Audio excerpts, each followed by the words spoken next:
good morning, and thank you so much for joining us for this Essential Exports webinar. In the next couple of minutes, I'm going to share the top 10 useful tips that exporters need to know, and I hope that's of use for you. And it would be great to have a discussion later on about your experience with exporting. What are your top tips about exporting? It'd be great to know. My name is Arne Mielken.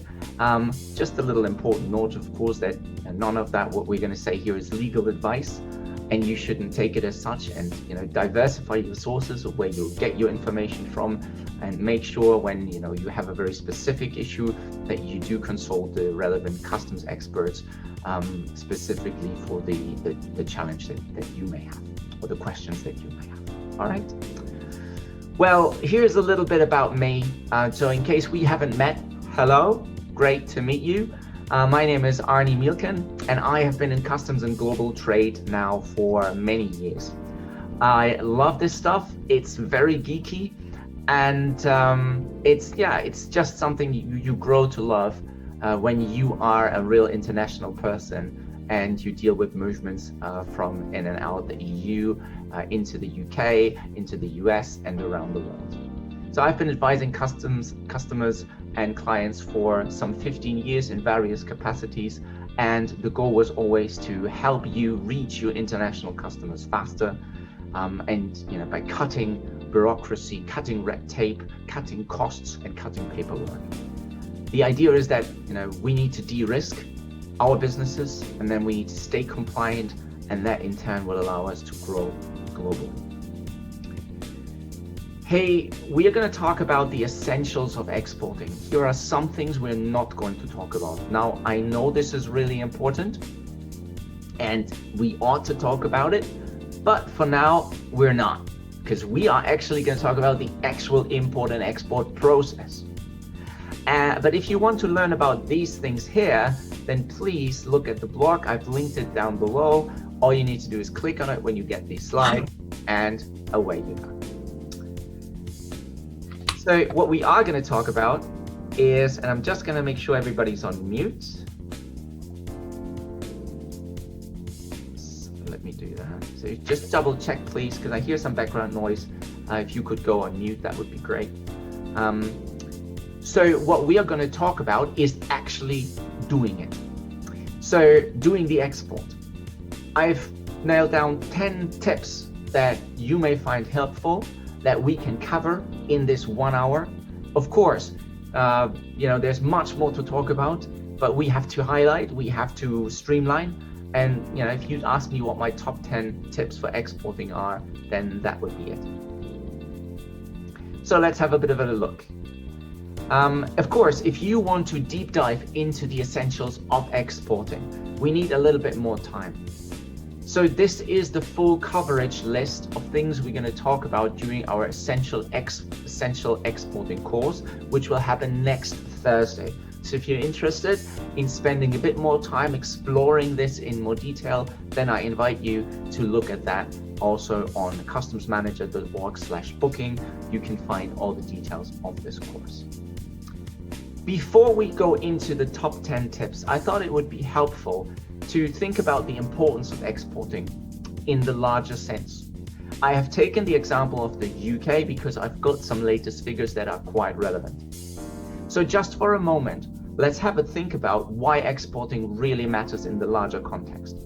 How important is the trade of goods, for example, a country like the UK?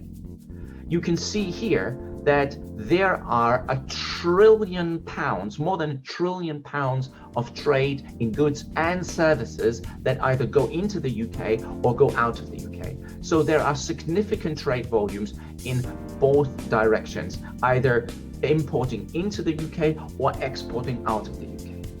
The trade in goods worth, the significant trade value is 739 billion pounds. That's significant. So it matters. And you see there is a significant drop due to the COVID crisis, but we've already seen figures that this will recover or is expected to recover. You also see that the trade with the EU, the export trade to the EU, is very high, 662 billion pounds.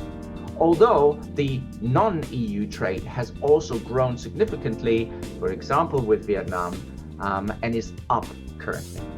But the EU trade remains dominant for the UK. If you want to know who trades, well, it's the larger businesses that trade, those with more than 250 employees. They export and import around 50% more than SMEs. But nevertheless, don't forget that there are many more SMEs than there are large companies. And these SMEs also need to learn how to export efficiently, effectively, and of course compliantly. The UK trade focuses on three groups, three countries or regions if you want. First, of course, there is the EU. And with that, we have, of course, Germany, then the Netherlands, then France, then Ireland. Over 300 billion pounds worth of goods are being sent to Germany. Up next is the USA, half of that. And then China, growing. But as we know over the last years, this number is going to rise quite significantly, we expect, over the next couple of years. And just for good measures, the other way around, it would look the same thing. It would also be the EU, the US, and China for imports. Now, if you think about the sectors, what does the UK export? Well, automotive, medicinal, pharmaceutical products, and mechanical products are the key ones that are being sent out. And on the import side, it would be automotive again. So cars really matter in the UK, and also pharmaceutical as well as textiles on the import side. Now, the one thing to think about is we exporters, we don't operate in vacuum. We operate within a policy environment. And the UK government's position is this. We want to export more, and we are expecting to see a big export drive over the next years. So companies really ought to have an export strategy. So they say that almost 90% of world growth is expected to be outside the EU over the next 5 years. So you can see there will be 5.4 billion middle-class consumers to be expected, and these are expected to be in Asia by 2030. And by March 2021, the UK government had secured trade agreements with 65 countries plus the EU, so significant. And they have a goal of covering 80% of UK trade with free trade agreements. And they're well on their way. So do expect pushes with the US, with Australia, and with New Zealand. And the question, of course, for importers and exporters are, especially for exporters, what are we going to do? How are we going to diversify our customer base and ensure that we can send out as many products as possible? So what are the top 10 tips that I can give you that relate to export? Well, look, the first thing to understand, and that's already difficult, is what's an export and what is it not. Now you say, what are you talking about? That's really easy. I know I'm sending stuff out of a country and that is an export. Well, but if you look closely, that's already confusing. Take the example of the EU to the UK. Goods moving from the EU to Great Britain, England, Scotland, and Wales are an export, and vice versa, from England to the EU, that would be an export. And when you export, on the other hand, you need to import, and you need to then, on the import side, potentially account for VAT and duty. But there is another part of the UK called Northern Ireland. Now, sending goods from Northern Ireland to the EU are movements, dispatches if you're talking VAT, not exports.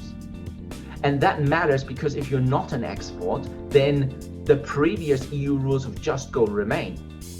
Wasn't it like this in the past? Didn't we just go? You ordered something from the UK, you were in Germany, and the UK business would just send the goods off and they would just arrive. That's it. You open your door, the goods are there, happy days. That is not possible anymore if you do exports. Well, it could still be possible, but it's a little bit complicated now. That's why it matters if something's an export or not. And If you don't have an export, well, you also don't have the formalities associated with an export, such as export declarations needed, no customs VAT, customs duty or VAT needs to be accounted for when the goods arrive. So understand what is an export and what is not matters. Tip 2, understand the export journey and the process at the border.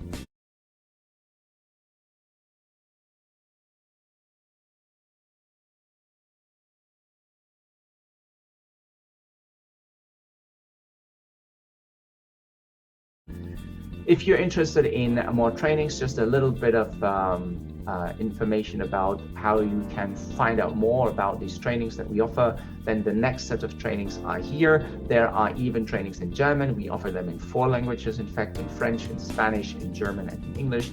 So if you know of companies that would benefit from that, then here you can find the dates and how to book on customersmanager.org booking. You see they're quite comprehensive and more added all the time. And if you need ongoing support or you'd like us to work with you and be a backup resource, somebody you can just ask questions to whenever needed. So you have a small questions, you can just email us or you can chat with us. You can also book a very friendly 30-minute informal session where we don't have a defined agenda. We just sit, have a bit of a coffee or tea, and then talk about your plans, talk about the issues that are interesting for you. So all of that can be booked online.